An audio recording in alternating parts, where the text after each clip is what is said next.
Patrick CC, how extreme home makeover destroyed families. Here we go. Imagine one morning you wake up to this Here we guy go. screaming outside of your house into a megaphone. You walk outside to find out that he is with a television crew and they are sending you and your family on a 1-week vacation, and during that time he is going to demolish your home and build you a brand new one from the ground up. Oh nah. Hell no. Wait a minute. Although it's pretty obnoxious, it sounds like a pretty good deal, right? Well, it is a good deal until it's not. Foreclosures, angry community members, property tax increases, bills doubling to tripling, and even more family struggles. Many of the families that were featured on Alright, now listen to this, right? Whether he funded it, somebody else funded it for him, however have you. Where's the money coming from? Boom. You pay for one of their trips for them to go have fun, a good time. 1, that's out of somebody's pockets on your side. 2, you're ruining their house to rebuild it. That's more money coming out of your pocket. How are you making profit on any of this? Maybe from the show, but you know what I'm saying? Like, nah, gang. And that too, like demolish a house and nah, gang. I couldn't. Extreme Makeover Home Edition ended up worse off than before Ty Pennington showed up on their doorstep. But to fully understand how some families were negatively affected by what seems to be a very generous gift, we must first take a look at the families that were carefully chosen to get these home remodels. Typically, individuals would fill out an application form on the ABC website, which required them to provide a story of why they deserved a new house. You could also nominate another family, such as a friend or a member of your community. Every episode starts with a story of the deserving family in need, such as a family that lost their mother or father, a family with a disabled child, a family that's living in poverty, or a family affected by a natural disaster. Since this was a reality television show, it was very important to produce the most tear-jerking episodes possible, featuring stories that would deeply tug at the viewer's heartstrings. Yeah. Some people argued that specifically targeting families who had endured unimaginable tragedy and faced overwhelming hardship was ABC exploiting them for better ratings. Joe Scarborough of MSNBC claimed, Yep.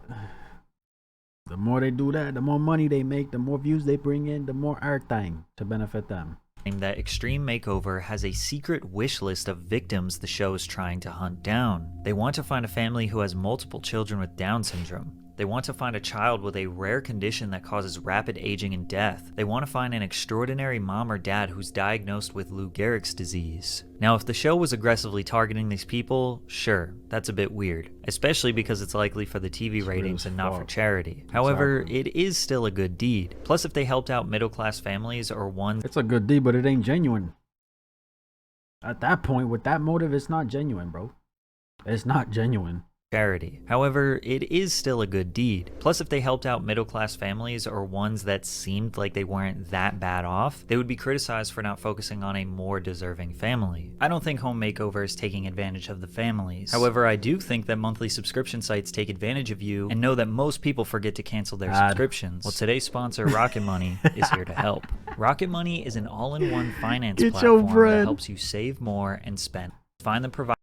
To save more and spend less, join the CC to get started for free. Get your money right. Once the participants were selected, the crew would treat the families to a fully funded vacation to destinations such as Hawaii, California, or Florida. During the family's trip, ABC would rally hundreds of contractors, construction workers, and volunteers in the local community to help. Sometimes they would even make Facebook pages so all their neighbors could stay up to date. Oftentimes, the volunteers are critical for the house getting completed on time. Then, Ty Pennington would video call the family and show his crew absolutely destroying their house. And sometimes they would take it too far. Take the Rapati Pierce family, for example. The mother and father were both police officers, and one tragic night, Christina was shot during a foot pursuit, which led to her being paralyzed from the waist down. So they hired the LA SWAT team to place bombs inside of the house, detonate them, then drive a massive battering ram attached to an armored truck to destroy the house. Now, obviously, they have to do demolition to rebuild a new house from the ground up, but it would still be a bit traumatic to watch your home filled with all those memories get smashed to a million pieces. But the ridiculousness didn't stop there. Remember, this is reality TV. Just building a very practical, standard, and modest home wouldn't be good enough.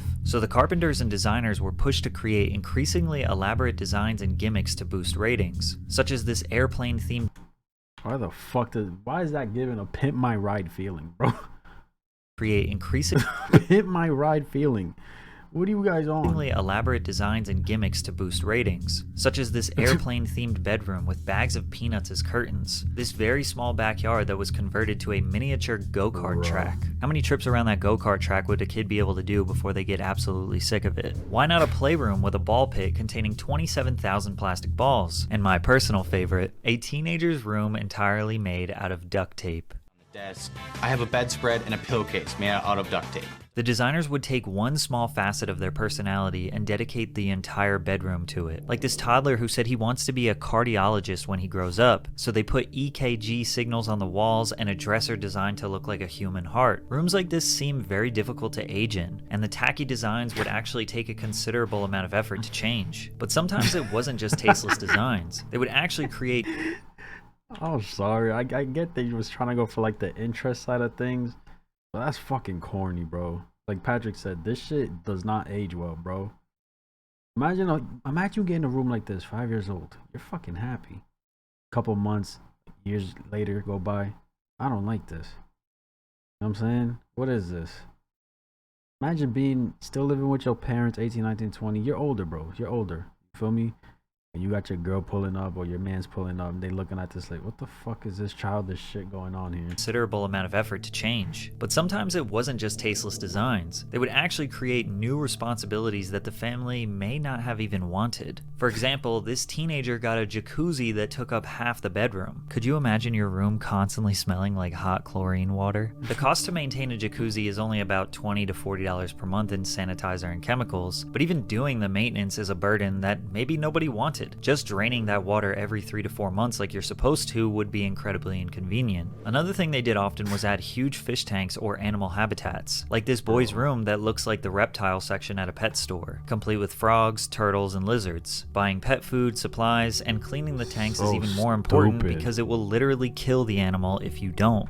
Tile section at a pet store. Inserting new because it will literally kill the animal if you don't. Extreme home makeover inserting new responsibility onto you without your choice isn't only annoying, for some people it created even more problems and financial stress that ultimately forced them to move out of their homes. Now, most of the time, ABC would entirely pay off the home for the family. However, owning a home is more than just paying the mortgage. Exactly. Expenses such as property taxes, utilities, and home maintenance add up extremely quickly. There have been multiple reports of families whose expenses doubled, if not tripled, within the first year of living there. The Dickinson family went from an 1,800 square foot ranch to a 6-bedroom, 4-bathroom, 4,000 square foot super home equipped with cutting-edge technology. So it's only natural to assume that the bills would go up. Bro, I ain't gonna lie, bro. As long as I got 2 rooms, I'm chilling. All right. Like all I ever want and need is 2 rooms, bro. An office and my bedroom. The house can be small, I don't care. It can be big, I don't care. You feel me? I'm a simple person, bro. So like this, I would have been ecstatic, chilling in this house. This is nice, I'm not gonna lie, but again, costs go up. You feel me? Maintenance goes up. Bills go. Fuck that, bro. Super home equipped with cutting-edge technology. Jeez. So it's only natural to assume that the bills would go up. Their electric bill alone went from about $200 per month to as high as $600 after. Their property taxes tripled. The wife, India, said she wasn't worried. My husband works and I work, so if I have to work another job to help keep it up, that's what I'll do. But as the years went on, it got worse and worse. And in October of 2016, William filed a Chapter 13 bankruptcy petition to save his home from foreclosure. He had only $5 in cash, $287 in a checking account, and $15 in a joint savings account at the time of filing. However, it seems like they never lost the house, because on 2022 Google Maps, you can see William and his daughter standing outside the front door, proud of their estate. But that situation was nothing compared to the Oakvath family. The Oakvaths were from Gilbert, Arizona, and their story began with a heartfelt letter from their daughter, Cassandra, who requested the show to renovate the cancer ward where she had been a patient. Touched by Cassandra's selfless request, the producers not only granted her wish, but also surprised the family of 9 with a 2-story mansion. The construction involved a massive team team of 1,600 contractors and volunteers that garnered attention from across the state. Unfortunately, this wasn't happily ever after. Utility costs reached $1,200 for electricity per month and $400 per month for water. Property taxes increased from $1,600 pre-makeover to $5,600 after. Brian lost his job and was battling depression. With no other immediate solution, they used their house as collateral to take out a $405,000 loan. It was an adjustable rate mortgage, and the payments became too much for the family to handle. Damn. This was their dream home, and they knew they couldn't afford it. That's Craziest part crazy. is, they never even asked for this in the first place. The ironic part about these situations is that people's first instinct is to doubt the families. Why couldn't they figure it out? Why not get another job? Why didn't they just sell the house? Bro, those people out here working 2, 3 jobs, bro. Barely having enough to fucking enjoy themselves. Why would you resort to why didn't the family do anything to save it? The fuck are you guys on? Why are you even thinking that way? What the fuck? Most of the time, nobody wants to buy these homes. The Oakvaths listed their house for $1.8 million, then slowly started to lower the price over the next year. Out of Damn. desperation, they ended up selling for $540K, Damn. just enough to break even on their loan and maybe put a down payment on a new place. The Beach family have been trying to sell their home since February 2013. The price tag started at $700,000 and is Wow. now down to $535,000. They say they've had to sell because the upkeep of the house is just too much now. It's a unique home and will take a unique person to buy it. Most critics forget the reason these families got these homes were because they were struggling in the first place. Many of them had pre-existing debt. Some of them weren't even homeowners in the first place. They were renting the house and ABC bought it and built them a new one. Combine these money issues with the family trauma they were all experiencing, and it's a recipe for disaster. From my research, every single family that sold their house sold it for less than what it cost to build. But no matter what reason they chose to sell their house, they faced backlash from the community. Since each home is a community project with hundreds of volunteers, they look at the home like a gift from their neighbors. Understandable, but y'all ain't the ones paying the fucking rent and the bills and shit. Y'all just volunteered to help build it. That's it. Because if it was anybody else, if it was any one of the volunteers talking shit about them selling the house or whatever the case, why don't you take over the payments? Why don't you help them since you helped with the house? Help them with the bills. Nobody's gonna fucking do that though. Fuck out of here. I get why they felt that sense of like, you feel me? Just what Patrick said. I understand them feeling how they feel, but like, come on. The community project with hundreds of volunteers, they look at the home like a gift from their neighbors. The Hassel family decided to sell just 3 years. If it was a gift, it should have been open to every fucking person in the community, in the neighborhood. Not just theirs. The whole neighborhood can pull up whenever they want. They could do parties at the house, whatever y'all want. Y'all can equally split the bills. You know, feel me? Like, Later because it was too much stress to handle. Then a publication interviewed members of the community to see how they feel. A lot of people gave time, product, and services. Some are very angry. Some I've run into have asked, why do they deserve it? There was even a letter written to the local newspaper that titled, "The entire Hassel family story is a disgrace and humiliation to this community." The Harper family's house foreclosed, and the mayor's response was, "It's aggravating. It just makes you mad. You do that much work, and they just squander it." Because he helped vault a massive beam into place in the Harper's living room. The Nicholas family received a home after the father died from contracting hepatitis C when he was pricked with a patient's contaminated needle. 9 years later, the home was foreclosed because the mother could not manage the previous home mortgage and new property taxes that tripled in price. "I feel bad because so many people came together to help us," she said. "I know I shouldn't feel like I let them down, but I do." Many of course you're gonna feel like you let them down. Of course you're gonna feel that way. But I ain't gonna lie, bro. In her case, it's more reasonable, way more understandable than how the community feels. I'm not gonna fucking lie. I'm not gonna lie, because she's the one going through all this shit. She's the one paying the bills. All y'all did was help and volunteer. You didn't have to help. You guys volunteered. It wasn't, y'all weren't forced to do it. Y'all volunteered.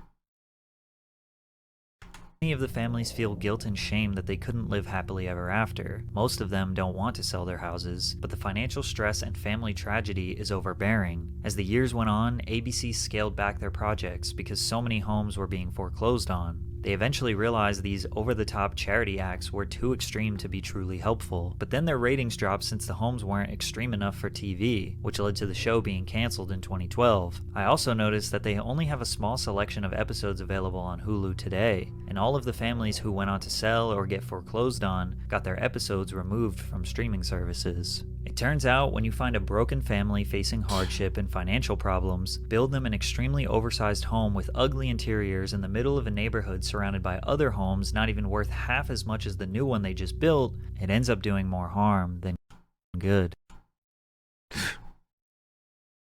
Fuck that show, bro. Having that motive, going into building somebody a whole house, bro. Putting all that, bro. The community should really be mad at these motherfuckers. Honestly. Y'all should be mad at these fucking people. Huh? Bro, having the motive, just, or even thinking about, let's pick these certain people. What they got going on. Let's pick them and build them a house. Let's make their life seem good and dandy for a couple weeks or months or years. Just for them to, you feel me, pay too much in certain shit. Bro. Water. Oh my god, I've told all my friends about this. There was a family on my street that had this done. Literally by the end of that year, they were out. Broken, faulty pipe and electrical issues were the least issues, but apparently they couldn't afford the improvements, and when trying to sell, the realtors wouldn't allow them to add the upgrades to the price. The family lost it to foreclosure before they had enough to get another place to live. I despise the show and am ashamed my dad and I watched it here every week. Breaks my heart to see how excited families are only to see their dreams crumble. Feel me? Guaranteed those people who had to sell, who had their house remodeled and shit, going through foreclosures and shit, they wish they never went through it, bro. You know what I'm saying? That's fucking scummy, bro. That's scummy as shit, bro. These fucking people right here. Where is it? I just had the shot too. The whole team and shit. Fuck them, bro. Shit is grimy as fuck. Listen, man, let me know what you guys thought. You feel me? Would y'all go through this? You know what I'm saying? It's a nice thing, but like the motive behind it, how they went about it, it's not it, gang. You know what I'm saying? It's not it. Let me know what you guys thought. That's my reaction. If you enjoyed, give this video a like, subscribe if you haven't. I'm out.